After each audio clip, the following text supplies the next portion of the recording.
आप सभी का इस्तकबाल करता हूँ। आप सभी को नमस्कार। सबसे पहले शुक्रिया कि इन मुस्कुराहटों के साथ आपने सभी को बुलाया।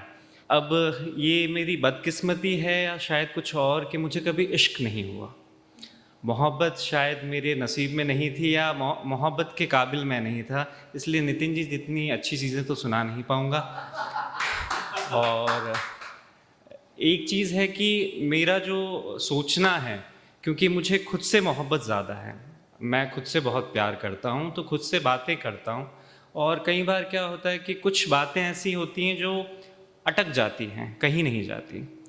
तो पहले तो वो परेशानी आपके सामने बयां करूँगा।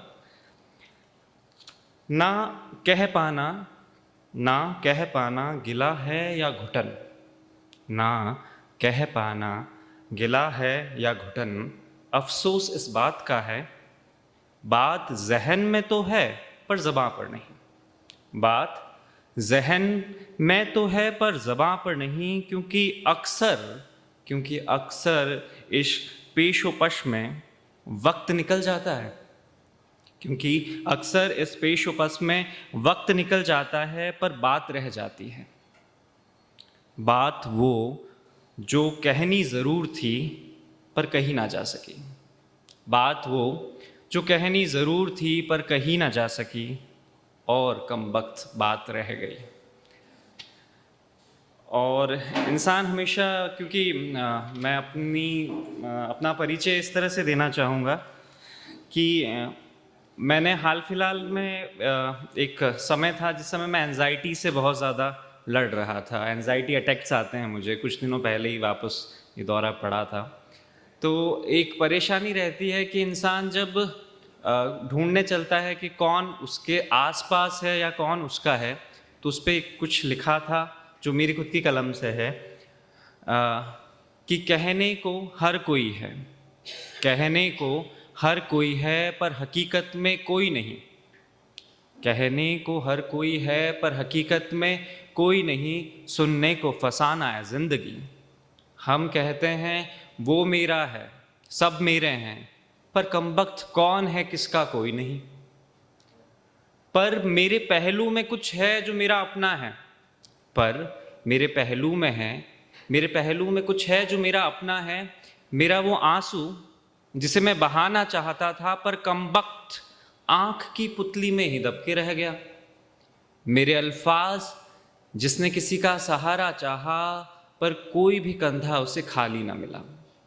और मेरी खामोशी जो अक्सर मुझसे कहती है, क्यों सोचते हो जहां की मैं हूं ना, चलो कहीं चलकर दूर आपस में बातें करें।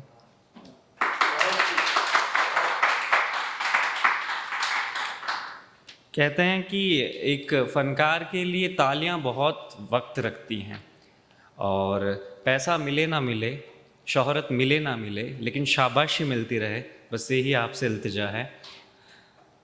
अब क्योंकि प्यार कभी हुआ नहीं, तो कुछ शायरों की शायरियाँ लाया हूँ आपकी खिदमत में। और उसमें भी कुछ संदेश हैं, क्योंकि इश्क मुकम्मल नहीं होते और उससे कई बार परेशानियाँ आती हैं, लेकिन उम्मीद नहीं छोड़नी चाहिए। तो गुलजार की लाइनों से मैं शुरू करूँगा। ना परों से उड़े, ना पैरों पर चले, ना परों से उड़े ना पैरों पर चले, उसकी मुस्कुराहट ने इतना ही कहा था, बाहों में उठा लो मुझसे चला नहीं जाता। बाहों में उठा लो मुझसे चला नहीं जाता। एक और आपकी पेश खिदमत। आसमान का रंग बदल रहा है, बाहर गौर कीजिएगा, आसमान का रंग बदल रहा है, रात कच्ची पड़ रही है। कोई पंछी पास के पेड़ से उड़ा और सुबह बुलाने आसमान की तरफ निकल पड़ा। वो पुल के उस किनारे पर आकर खड़ी हो गई जहां से अगला कदम जिंदगी का आखिरी कदम था। वो पुल के उस किनारे पर आकर खड़ी हो गई जहां से अगला कदम जिंदगी का आखिरी कदम था। अब कहते हैं कि जब ऐसे मोड़ पे आते हैं तो ईश्वर किसी ना किसी रूप में आपके पास आ जाता है। तो इस कविता की नायिका के पास एक भेड़ आ जाती है, तो एक भोले भाले भेड़ के बच्चे ने उसे रोक लिया। एक भोले भाले भेड़ के बच्चे ने उसे रोक लिया। गडरिये भटकी हुई भेड़ों को राह दिखाते हैं, गडरिये भटकी हुई भेड़ों को राह दिखाते हैं। ईसा भी यही करते थे।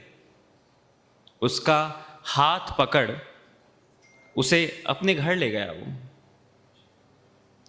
और जैसे कहते हैं कान में फुसफुसाहट होती है, उस तरह से एक चीज़ कही गई कि अरे ताल से पानी सूखा है, ताल से पानी सूखा है, आसमान तो नहीं सूख गया।